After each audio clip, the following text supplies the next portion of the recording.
Well, thanks everybody for being here today, and thanks for sticking with me as I was being a little cumbersome here. I'm really excited to see everybody. This is a great group. I see a couple of friendly faces, so that's always nice. Thanks for the good introduction, Erin. If anybody wants to connect on anything or have any other questions about Lift Consulting or Pareto's talent, feel free to reach out to me. I always enjoy meeting new people. So I'm always interested in who you are and what you do and how I might be able to help you either through connections or through some business improvements, anything like that. So today we are going to talk about personal goal setting. And we have about 20-25 minutes, something like that, hoping to make it interactive. I'll spend some time talking about just goal setting in general. There's some numbers behind that. I have a story I'll share. I have this great graphic that I share called a goals wheel. We'll talk about what it is, why it's helpful and useful, and maybe how to use it yourself. And we will take some time to do a what's working, what's not working exercise. If you don't have a handout, I believe Erin was going to put it in the chat box, but it's okay if you don't print it or anything like that. Just grab a piece of paper and a pen. I am going to ask you to spend a little time thinking about certain goals, and we'll talk through that process, and hopefully it'll be something you can use going forward. So if that's okay with you guys, we'll go ahead and get started. Cool. So I don't know how many of you set goals every year. I think a lot of us talk about setting goals. A lot of us spend a lot of time talking about it and not a lot of time writing it down. In fact, only 14% of us even really have something conceptualized in our brain, and only 3% of us write it down. What you may or may not know is that those people, that 3% that write their goals down, they are 3 times more likely to reach their goal. I hadn't really thought about this until I came to Lift and I started talking about goals and goal setting.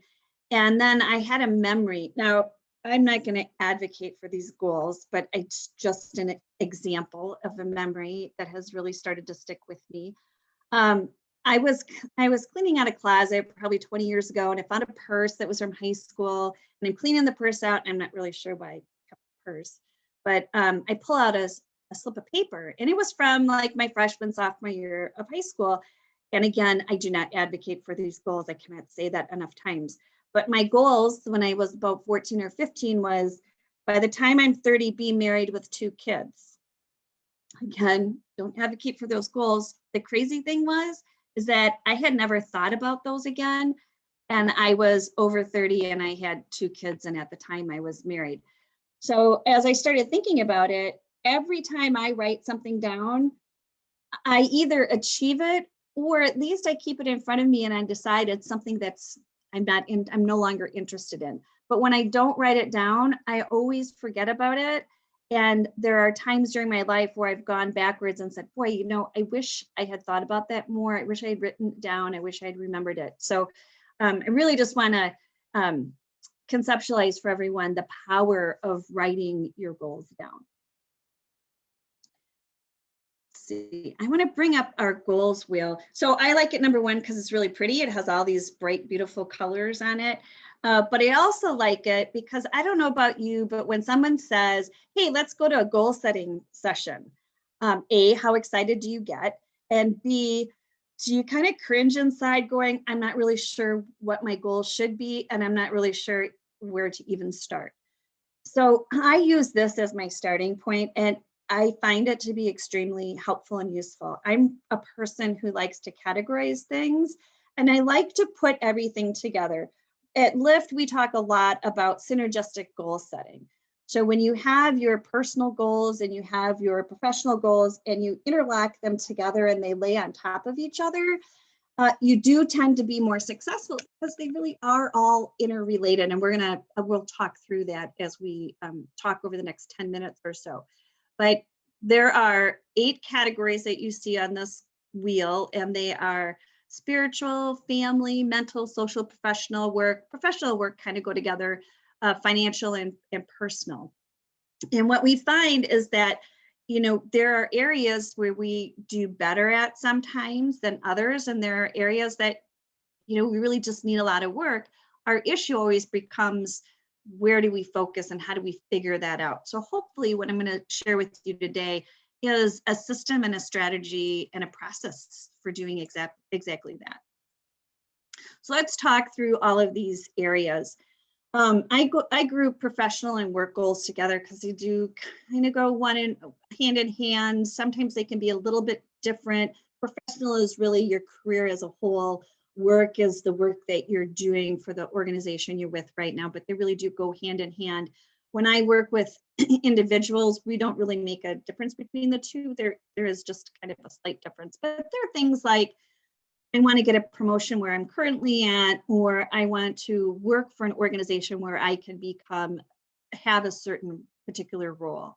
I'm working with someone right now who's been in her career for 17 years as an accountant, and she actually wants to switch from the for-profit sector to the not-for-profit sector. So for her, that's her main goal. We're not actually looking at anything else. We're only looking at her professional and her work sector. And she's acknowledged that the other things that she's got in her life just really can't be worked on right now until she can make this transition. The next category are our financial goals. And again, these do oftentimes align with our work or professional goals because, we don't work for our health. Most of us don't anyways. We work because we need to earn money to either purchase something that we want, or to have a lifestyle that we want, or to take care of people we're responsible for, or to give back, something along those lines. And so it's common that we think about money as far as a goal is concerned. Most of us here probably make money and set it aside for retirement, or we're setting it aside for college education. I, thank goodness, am in my last semester for paying for kids for college, so I'm super excited about that. Many of us have bought a home and we've saved money to buy that home, or maybe we've got some debt that we're trying to get rid of. We set goals that are very tactical around those types of categories. So as we move away from kind of everything I would consider to be professional, we start to move into the personal goals. Personal goals kind of get divided into a couple of different areas. The first one I want to talk about is personal development. That means we're trying to make ourselves a better person, either by giving ourselves more education or more knowledge, or learning something different. It's not really a judgmental view to that extent, but it's more, what's going to make me a better person? Lots of times it's people wanting to learn a new language, or read new books, or write a blog, or do a video, or things like that. As we move along the circle there, you'll get into spiritual goals, which sometimes can feel like a personal goal, but it's really good to break those out, because personal goals are really something you do, and spiritual goals are really something that's going to bring you authentic happiness. So it's looking within yourself, and what are things you do that make you really happy. For a lot of people, it might be volunteering. I do meditative yoga in the morning. It helps set my attitude for the day, and so I find that extremely helpful. It helps me be a more positive person. It's all things that come internally. These could be religious based. Religion is what you call it, so that's why we call it spiritual goals. The next spoke that we think about and we talk about are family goals. And these could be, though, it's that group of people that are around you, your network around you, that makes your environment, right? So it could be your close family connections, it could be extended family connections, it could be your friends, but whatever it is, it's setting goals around what is that community around you that binds you together and raises you up and strengthens you every day. Many people put goals around this, like having more family time. My son got married this summer, so my family goal this year is really just to work hard at integrating his wife and her family into my family, and what can I do to keep those connections and keep that communication. The next goals are ones that I think have really become more and more popular, because as we really recognize things like our mental health, we recognize that there are things that get engaged and involved in our mental health that can really stress us out, create anxiety. Sometimes it encourages depression, and we need to do things to mitigate those feelings about ourselves that don't allow for us to move forward. Some goals that people might have, I tell this to my daughter all the time. I'm like, you need to, instead of saying maybe or might, say I will, I am. Because when you talk to yourself like that, you're encouraging yourself and you're building yourself up, which is really giving you a good, positive mental concept of yourself. So this is the last one, and I think it's the most challenging one for all of us right now, and I'm sure everyone would agree with that, is really setting some social goals. And that's that opportunity to meet new people, to be engaged in your community in a new way, to go do things. It's been really hard during the pandemic. I don't know about you guys, it's been really hard for me, but there are a lot of really fun groups out there that you can be part of, and you can meet new people even this way, right? This is what we have, and so this is what we need to use. I've made a goal this next year of joining at least one new group. I tend to say yes to a lot of things. So I'm in a lot of groups, but I want to join a group that is purely social. I don't want to talk about business. If somebody wants to talk about business, we can do it in a different setting, but I want to go to a group where it's just for fun and I'm just really connecting to meet new people. Hey, Laura. Yes, ma'am. You're in one right now. Hey, Tara. That's why I joined Rotary, because I wanted to make, that's why I joined. Yeah, it's so important. It's so important. So I went through those kind of quickly, but I do want to give everyone just an opportunity. Do you have any questions so far? Any comments about the different categories?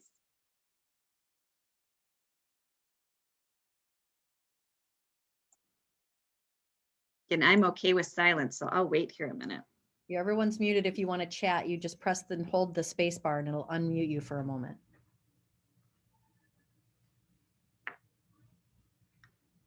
Okay. Just that Carrie said that was a good one, Tara. So Laura, Laura would be an incredible addition to our Rotary Club. Oh, you're so kind, Tara. Your $10 is in the mail.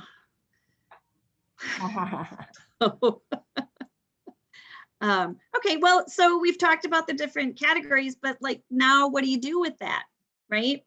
So what we do is, and these are listed in 7, but they're really 8. We put professional work together, is we really start to look at what's working and what's not working. Then we look at, okay, if it's working, do I really want to do something about it? If it's not working, is it something I really want to do something about? And try to give some priority to those categories. From there, we're going to say, okay, what are you going to do about it? What specifically do you want to change?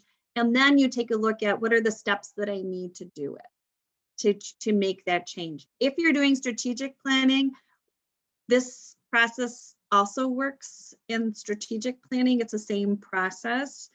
Doing it personally first will help project or pivot you towards and project you towards getting to the strategic planning side. So if you have the document that Erin gave to everyone, or if you pulled it out of the chat box, I want to take a look at it. So in this document, and there's just the first page on this screen, but we'll go back to here's the list.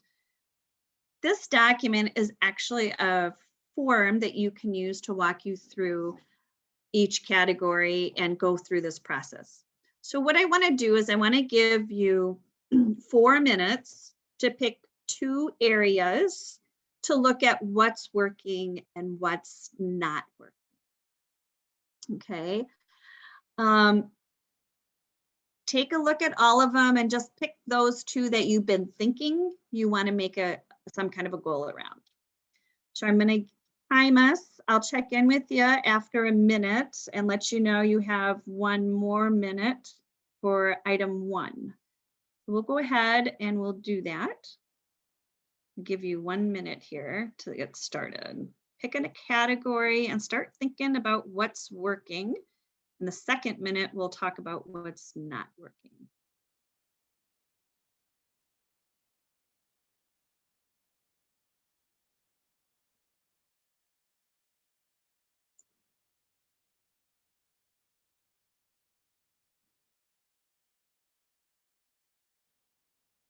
You can choose more than 2 if you want. We're just going to take time for 2 today.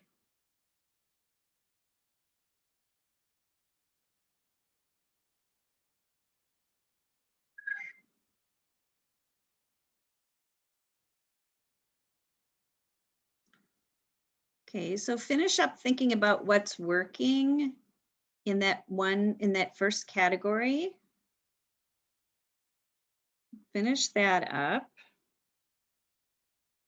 And now I want you to spend 1 minute thinking about what's not working. Maybe you've got 1 or 2, maybe 3 things in a category that's not working. But give it some thought. Maybe it relates to things you've been thinking about. I want to do this in 2021.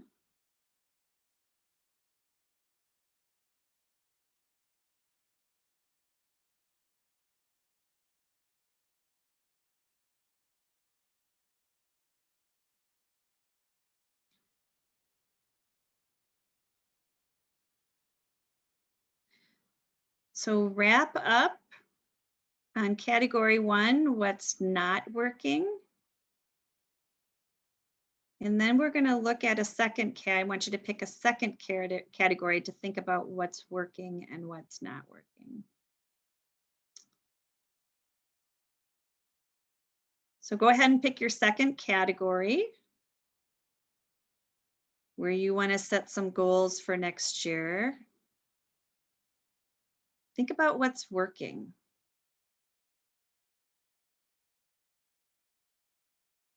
Maybe nothing's working, but give yourself some time. Think about what might be working in that category. What we're trying to figure out is this really a category you should be looking at for next year?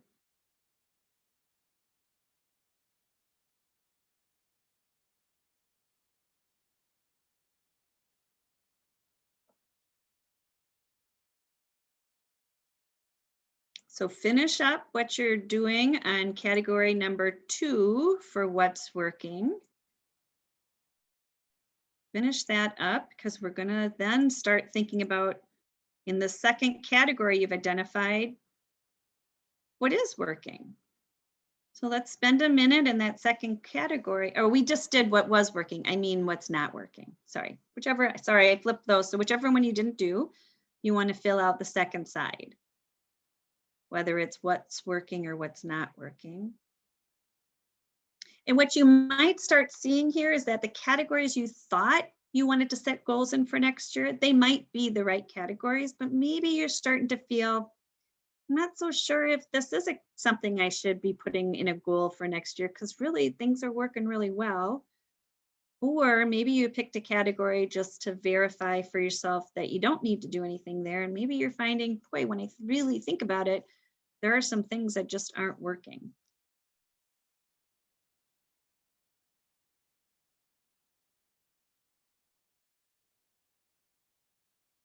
So go ahead and finish that second category up.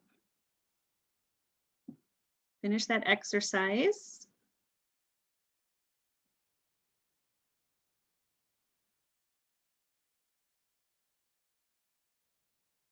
And it looks like pretty much everybody is done writing. Is anyone willing to share if they had any thoughts about that exercise? Did they maybe what they were thinking they were going to set as a goal? When you started to think about it a little differently, is this maybe an area you're not going to look at next year? What are your thoughts?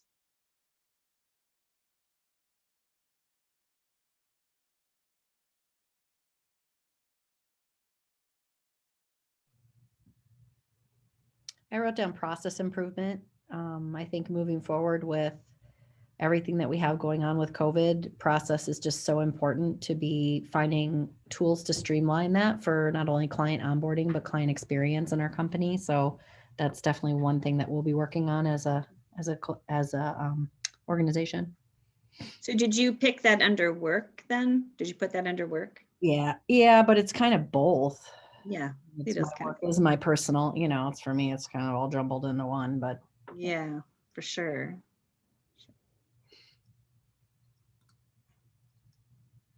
Anyone else?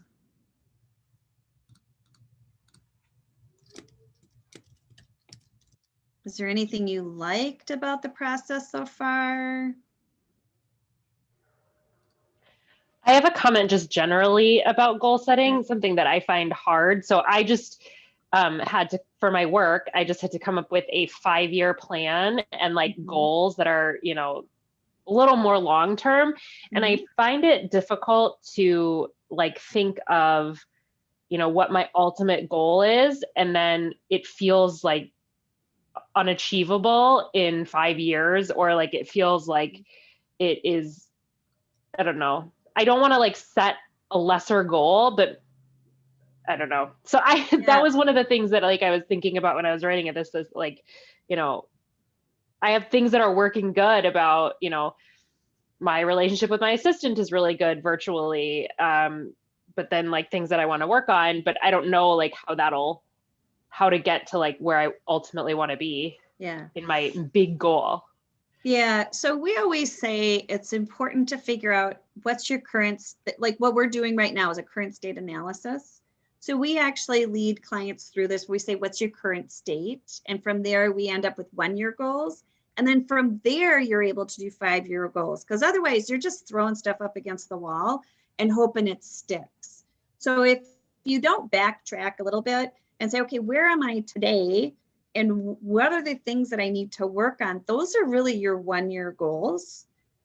How do you get to that long-term 5-year goal if you don't even take a look at what do I got to do today? Does that make sense, Erin? Yeah. Yes. So we actually have a whole process we take people through, and we start here.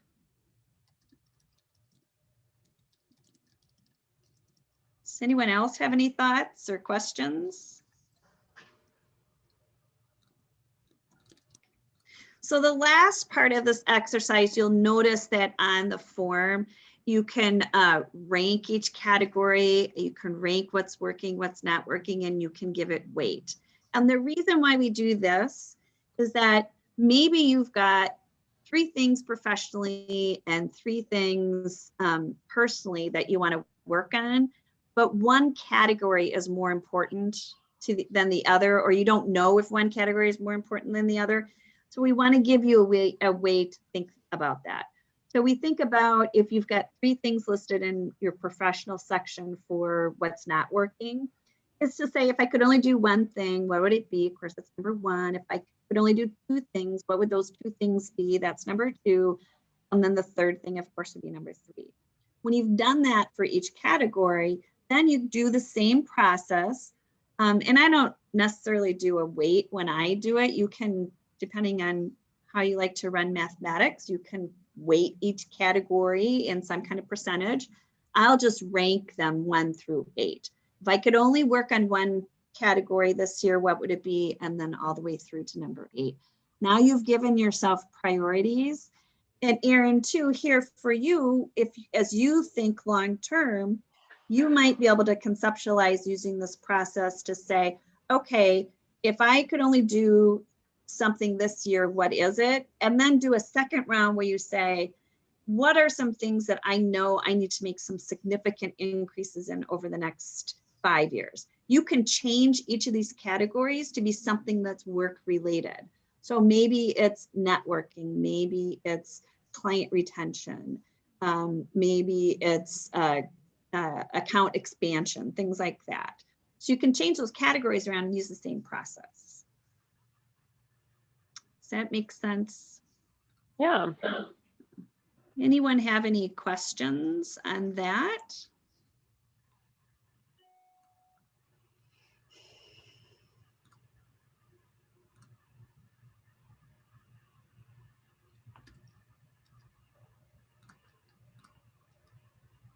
I'm okay with silence. So I'm used to people being quiet, especially at the lunchtime. So I do something on LinkedIn. If anyone wants to follow me on LinkedIn, you can call me out on this on the weeks that I forget. But I do something called Tago time. Tago stands for the eyes glaze over. I did this years and years ago when I was a trainer, because what happens when you train either like over the lunchtime or after lunchtime, people have been snacking or they have their lunch and the carbohydrates set in and people just get tired. So you'd see the eyes glaze over or they'd start to go half open. So I do something called Tago time. I try to just do something inspirational or goofy or fun or energetic. I try to do it on Tuesdays because it's an easy reminder, Tuesday Tago time. I don't always make it, but check it out. Let me know what you think. So given no other comments, I just want to give you a little summary for today. Goal setting is never a one and done thing. We keep our goals at Lift Consulting in front of us pretty much on a daily basis. We review them together as a team quarterly, and we look at where are we currently versus where we want to be, and has something happened. This last year, we tried something called a 90-day year. And what that means is that you treat every quarter as if it's a year. It was extremely helpful for us during COVID because it allowed for us to pivot a little bit quicker, a little bit easier. We still had our overall budgetary goals that we knew we needed to achieve. But as far as what we did day to day, week to week, quarter to quarter, we could pivot a lot easier with those. And so that was really helpful. If you've never tried that, that's another good experience to do. Write your goals down, even if it's just one, write it down. You will be 3 times more likely to achieve it if you write it down. Share your goals with someone else. I told someone once that I wanted to write a book, and I still want to write a book. They ask me all the time, did you write that book? So I try not to talk about it too much anymore because I don't have time to write a book, and I'm not really sure what I would write it on. I feel like I have a lot to write it on, but if you really want to accomplish something, get an accountability buddy and share it, talk about it, keep it in front of you. It'll help you achieve it a lot faster. And the last thing I want to say is just remember the only person keeping you from your goals is yourself. You know, our moms were right. If you are a mom or a dad or a parent, we are right when we tell our kids you can achieve anything you want to do. You just have to work at it. So that's all I have. Thank you so much.